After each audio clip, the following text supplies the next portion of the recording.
CO की daring life. Mister CO की daring life episode 40। Please like comment और subscribe करना ना भूलें। एपिसोड 40। रिया ने अपने दिमाग को शांत करने के लिए एक गहरी सांस ली। वे जानती थी इन लोगों से बहस करना बेकार है। उसने अपना सारा ध्यान सोनिया पर केंद्रित किया, जो फर्श पर बैठी थी और उठ नहीं रही थी। मैं इस सिचुएशन को ठीक करने की कोशिश कर रही हूँ, कोई सॉल्यूशन ढूंढकर, मगर मुझे ऐसा लगता है कि तुम्हारा अंतिम लक्ष्य नहीं था।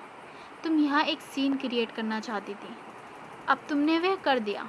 उसने अपनी नज़रें आसपास खड़े नौकरों की तरफ घुमाई जो उसे घूर रहे थे। क्या उनके पास यहाँ खड़े होकर गपशप करने से बेहतर कुछ काम नहीं है? तुम्हारे पास तुम्हारे फालतू नाटक के लिए टाइम है। मेरे पास तुम्हारे फालतू नाटक के लिए टाइम नहीं है। तुम्हारी सलाह के लिए बताऊं, तुम्हारे बेकार ड्रामे के लिए तुम्हें ऑस्कर नहीं मिलने वाला। या तो तुम मुझसे बात करो ताकि हम इस चीज़ का कोई सॉल्यूशन निकाल सकें, नहीं तो फिर यहाँ फर्श पर पड़े रोती रहो। तुम्हारी मर्जी, तुम्हें जो चूज़ करना है जल्दी करो, मगर मेरे नाम को बदनाम करने की कोशिश मत करना, नहीं तो अंजाम अच्छा नहीं होगा। उसने नौकरों को देखा जिनकी आंखें फट पड़ी थी, मगर उसने उन सब पर कुछ ध्यान नहीं दिया। तुम अच्छी खासी बड़ी लड़की हो, तुम्हारी टांगें बिल्कुल ठीक है, खड़ी हो जाओ और बच्चों की तरह फर्श पर रोना बंद करो। कितनी शर्मनाक लग रही हो। उसने सोनिया को देखा, उसकी आंखों में आग तैर रही थी। अगर आंखों से किसी का मर्डर हो सकता तो सोनिया अब तक बहुत पहले मर चुकी होती। तुम्हें पता है, तुमने सही कहा। मैं एक अमीर लड़की हूँ जो सोचती है कि पैसे से सब कुछ खरीदा जा सकता है।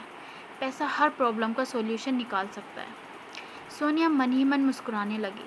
वह खुश थी कि रिया आखिरकार उसके प्लान की वजह से प्रोवोक हो गई थी। हालांकि वह उसके अहंकार को चोट पहुंचाने के लिए बहुत बुरा था, मगर वे जानती थी कि यह बात अर्नब राठौर के कानों तक पहुंचने में ज़्यादा समय नहीं लेगी। प्रिया खन्ना सोनिया के पास चलकर आई। उसने हर कदम की आवाज़ फर्श पर गूंज रही थी। ये आतिशबाजी के छोटे पटाखों की तरह लग रहा था, जो एक विस्फोट का कारण बन सकता था। उसके आसपास का ऑरा बहुत खतरनाक और हड्डियों को थरथराने वाला था। प्रिया सोनिया के कान में फुसफुसाने के लिए नीचे झुक गई ताकि उनकी बात कोई और न सुन सके।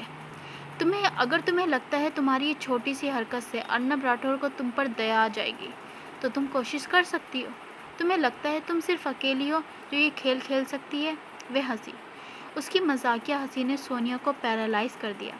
उसका डेंजरस ऑरा, जो केवल बरसों की ट्रेनिंग के बाद ही पाया जा सकता था, बहुत खतरनाक लग रहा था। सोनिया रिया को इस तरह देखकर डरने लगी, मगर उसने इसे नज़रअंदाज कर दिया, ये मानते हुए कि अभी भी बाजी उसके हाथ में है। ए पागल लड़की, तुझे पता नहीं तो किसके साथ खिलवाड़ कर रही है। रिया सोनिया की वर्दी के साथ खेलने लगी। रिया ने देखा कि उसकी वर्दी को ऑल्टर किया गया था। हालांकि वे दूसरी नौकरानियों की तरह ही दिख रही थी, मगर सोनिया की वर्दी ज़रा से खींचने पर ही उतर जाती। सोनिया खुद को कमज़ोर और नाजुक दिखाना चाहती थी ताकि किसी भी समय अर्नब राठौर को आसानी से पा सके। इससे पहले कि मैं अपना आपा खो दूँ, मेरा सुझाव है कि तुम खड़ी हो जाओ और सारे ड्रामे को बंद कर दो। रिया के आत्मविश्वास से भरे शब्दों पर सोनिया का गुस्सा भड़क उठा।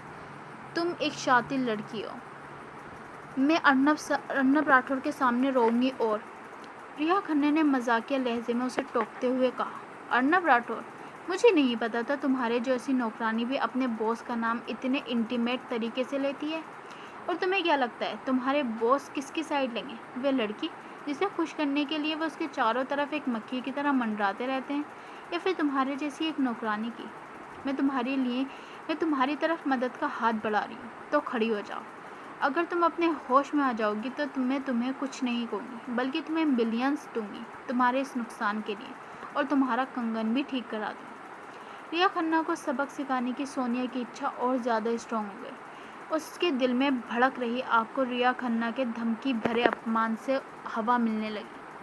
10-20 लाख, हाँ, अगर मैं अर्नब राठौर से शादी करती हूँ तो मेरे लिए कुछ मिलियंस की कोई मतलब नहीं होगा। उन्हें तो मैं टॉयलेट पेपर की तरह यूज़ कर सकती हूँ। जैसे रिया ने वादा किया था, उसने अपना हाथ सोनिया की तरफ बढ़ाया।